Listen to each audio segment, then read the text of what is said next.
পাঁচ দফা দাবিতে চতুর্থ দিনের মতো কর্মবিরতি পালন করছেন বিভিন্ন সরকারি হাসপাতালের ইন্টার্ন চিকিৎসকরা। কর্মবিরতি চলাকালে সিলেট মেডিকেল কলেজ হাসপাতালের চিকিৎসা নিতে আসা রোগীদের কিছুটা ভোগান্তি পোহাতে হয়েছে। তবে হাসপাতাল কর্তৃপক্ষ বলছে, ইন্টার্ন ছাড়া অন্যান্য চিকিৎসকরা রুটিন অনুযায়ী সেবা দিচ্ছেন। জরুরি বিভাগ সহ অন্যান্য বিভাগের কার্যক্রম চলমান রয়েছে। এদিকে চট্টগ্রাম মেডিকেল কলেজ হাসপাতালে কর্মবিরতি পালন করছেন ইন্টার্ন চিকিৎসকরা। এতে চিকিৎসা সেবা ব্যাহত হচ্ছে না বলে জানিয়েছে হাসপাতাল কর্তৃপক্ষ। এ বিষয়ে আরো বিস্তারিত জানাতে এই মুহূর্তে চট্টগ্রাম এবং রাজশাহী থেকে যোগ দিয়েছেন সহকর্মীরা। শুরুতেই চলে যাচ্ছি চট্টগ্রামে, সেখান থেকে আছেন সহকর্মী আলমগীর সবুজ। আলমগীর সবুজ, ইন্টার্ন চিকিৎসকরা চতুর্থ দিনের মতো কর্মবিরতি পালন করছেন। হাসপাতাল কর্তৃপক্ষ দাবি করছে এতে করে চিকিৎসা সেবা ব্যাহত হচ্ছে না। রোগীদের বক্তব্য কি, আর ইন্টার্ন চিকিৎসকদের দাবির বিষয়ে কি জানা গেল?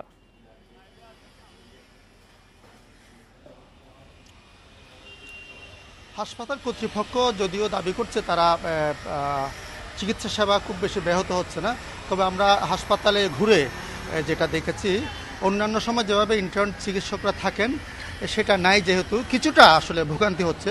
বিশেষ করে রোগীরা অনেক সময় যখন ডাক্তারদের ডাকেন, ইন্টার্ন চিকিৎসকদের ডাকলে হয়তো দু একবার ডাকলে একবার সাড়া পেতেন, কিন্তু এখন সেটা হয়েছে যেহেতু কিছুটা চিকিৎসক কম, সে কারণে তাদের ডাকাটাকিতে বেশ কয়েকবার ডাকাটাকির পরে সাড়া দিচ্ছে চিকিৎসকরা। তবে চট্টগ্রাম মেডিকেল কলেজ হাসপাতালে আমরা যেটা জেনেছি, এখানে 300 ইন্টার্ন চিকিৎসক আছে এবং এর বাইরে অন্যান্য কোর্স, বিশেষ করে অনারারি সহ নানা কোর্সের যে শিক্ষার্থীরা আছে, তারা যাদেরকে অনারারি চিকিৎসক বলা হচ্ছে, 600 চিকিৎসক আছেন এবং তারা সেটা সামলিয়ে নিচ্ছেন বলে আমাদেরকে কর্তৃপক্ষ জানাচ্ছেন। এই কারণে তারা বলছেন যেহেতু ওই 600 চিকিৎসক তারা সবসময় সেবা দিচ্ছেন, এই কারণে ভোগান্তির পরিমাণটা কম বলে কর্তৃপক্ষ দাবি করছেন। অন্যদিকে এর পাশাপাশি এখানকার যারা শিক্ষার্থীরা আছে তারাও এই আন্দোলনের সাথে একত্রতা ঘোষণা করার কারণে বিভিন্ন যে ক্লাসগুলি আছে আপনি দেখছেন এখানে শূন্যতা বিরাজ করছে। যে চট্টগ্রাম মেডিকেল কলেজ যেটা আছে, সেখানে শিক্ষার্থীদের যে নিয়মিত ক্লাস এবং পরীক্ষাগুলি হচ্ছে না, মোটামুটি এই ভোগান্তিটা আছে এবং তারা বলছেন তাদের দাবি মেনে না নেওয়া পর্যন্ত তারা তাদের এই যে আন্দোলন থেকে তারা সরে যাবেন না এবং এই আন্দোলন চলমান থাকবে বলে তারা জানাচ্ছেন।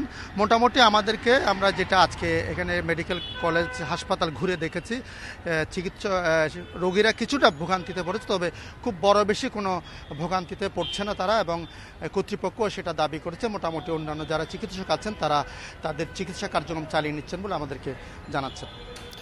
এখন পর্যন্ত কোনো পক্ষ থেকে এই যে ইন্টার্ন চিকিৎসকরা গত 4 দিন ধরে, আজ সহ 4 দিন ধরে যে তারা বিক্ষোভ কর্মসূচি পালন করছেন, তাদেরকে কোনো ধরনের আশ্বস্ত করা হয়েছে কিনা যে তাদের দাবি দেওয়া মেনে নেওয়া হবে এ বিষয়ে?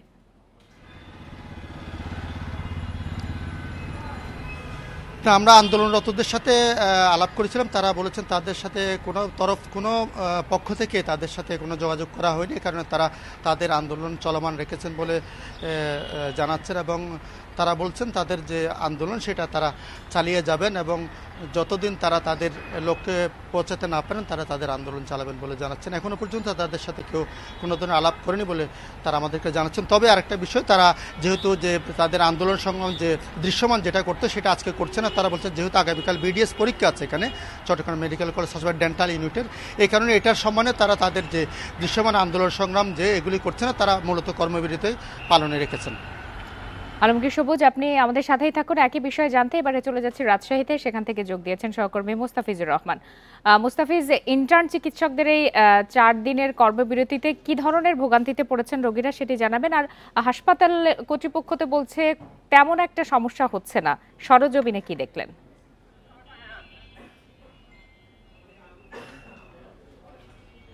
দেখুন, রাজশাহী মেডিকেল কলেজ হাসপাতাল অর্থাৎ বলা হয়ে থাকে যে উত্তরবঙ্গের সবচেয়ে বড় কিন্তু হাসপাতাল এটি, এবং এখান থেকে আশপাশের যে জেলাগুলো আছে সেখান থেকে রোগীরা কিন্তু মূলত এখানে আসেন। এরপরে খুব জরুরি হলে তারপরে কিন্তু ঢাকায় রেফার করা হয়ে থাকে। তো মূলত এইটি 1200 শয্যার একটি হাসপাতাল, ঠিক 1200 শয্যার হাসপাতাল হলেও এইখানে রোগী প্রতিনিয়তই কিন্তু দেখা গেছে যে প্রায় 3000-এর উপরে রোগী এখানে চিকিৎসা নিয়ে থাকেন, অর্থাৎ ধারণ ক্ষমতা থেকে প্রায় দ্বিগুণেরও বেশি কিন্তু রোগী এখানে চিকিৎসা নিয়ে থাকেন। সেই সাথে এখানকার জনবলের কথা যদি বলা হয়ে থাকে তাহলে 5 500 বেডের জনবল দিয়েই কিন্তু এই হাসপাতালটি পরিচালিত হচ্ছে। ঠিক এই যখন অবস্থা, তারপরে যখন এই যে ইন্টার্ন চিকিৎসকরা রয়েছেন তাদের প্রায় যে 270 জন এখানে যে ইন্টার্ন চিকিৎসক রয়েছেন তাদের প্রায় 5 দিনের মতো আজকে কর্মবিরতি অব্যাহত রয়েছে, যার ফলে কিছুটা তো প্রভাব পড়েছেই এবং এখানে ভোগান্তি তো বাড়ছেই বা ভোগান্তি শিকার হচ্ছেন রোগীরা, বিশেষ করে যারা দূর দূরান্ত থেকে আসছেন চিকিৎসা নিতে। তবে এখানে হাসপাতাল কর্তৃপক্ষ যারা রয়েছেন তাদের সঙ্গে আমরা কথা বলেছিলাম। তারা যে বিষয়টি বলছিলেন যে এখানে ইন্টার্ন চিকিৎসকরা তাদের যে যৌক্তিক দাবি নিয়ে তারা আন্দোলন করছেন, সেই সাথে তাদের যেমন সহমত পোষণ আছে, সেই সাথে রোগীরা যেন ভোগান্তির শিকার না হয়, অর্থাৎ কোনো রোগী যেন চিকিৎসা সেবা না পেয়ে যেন ফিরে যেতে না হয়, সেজন্য তারা এখানে যে মিড লেভেলে যে চিকিৎসকরা রয়েছেন এবং সিনিয়র যে চিকিৎসকরা রয়েছেন তাদেরকে কিন্তু এখানে নির্দেশনা দেওয়া হয়েছে এবং এখানে যে হাসপাতাল পরিচালক রয়েছেন তিনিও কিন্তু ঠিক একই নির্দেশনা দিয়েছেন যেন কোনো রোগীর চিকিৎসা পেতে যেন ব্যাহত না হয়। ঠিক সেইভাবেই কিন্তু এখানে নির্দেশনা দেওয়া হয়েছে, যার ফলে এখানে যারা সিনিয়র চিকিৎসকরা রয়েছেন এবং যারা ডক্টররা রয়েছেন তারা কিন্তু তাদের সাধ্যমতো চেষ্টা করে যাচ্ছেন রোগীদের যে দুর্ভোগ রয়েছে সেটি লাঘবের জন্য। অপরদিকে আমরা কথা বলেছিলাম ইন্টার্ন চিকিৎসকদের সঙ্গে, তারাও বলছিলেন যে রোগীদের এখানে ভোগান্তিতে পড়ছে বা ভোগান্তি হবে এটি স্বাভাবিক চিত্র, কিন্তু তারা তাদের যে যৌক্তিক দাবি, তাদের যে 5 দফা দাবি রয়েছে, তারা বলছিলেন এ বিষয়ে সরকার যতক্ষণ পর্যন্ত তাদের এই যৌক্তিক দাবিগুলোর সাথে সহমত পোষণ না করবেন তারা ততক্ষণ পর্যন্ত তাদের এই যে আন্দোলন বা তাদের এই যে কর্মসূচি এটি কিন্তু অব্যাহত রাখবেন। এবং তারা বলছিলেন যে সহসাই যত দ্রুত তাদের এই কর্মসূচিগুলো, তাদের যে 5টি দফা রয়েছে এই দফাগুলো বাস্তবায়ন হবে বা মেনে নেওয়ার আশ্বাস দেওয়া হবে, ঠিক তখনই কিন্তু তাদের যে কর্মে তারা কিন্তু ফিরে আসবেন এবং তারা কিন্তু এমনটি বলছিলেন। এবং তাদের রাজশাহী যে 48 ঘন্টার যে আলটিমেটাম দেওয়া রয়েছে সেটি কিন্তু আজকেই শেষ হবে এবং আগামীকাল তাদের নতুন কর্মসূচি আসবে বলেও কিন্তু ইন্টার্ন চিকিৎসকদের পক্ষ থেকে জানানো হয়েছে। এই ছিল রাজশাহী থেকে সর্বশেষ। ইন্টার্ন চিকিৎসকদের চলমান কর্মবিরতির বিষয়ে বিস্তারিত জানাচ্ছিলেন সহকর্মীরা।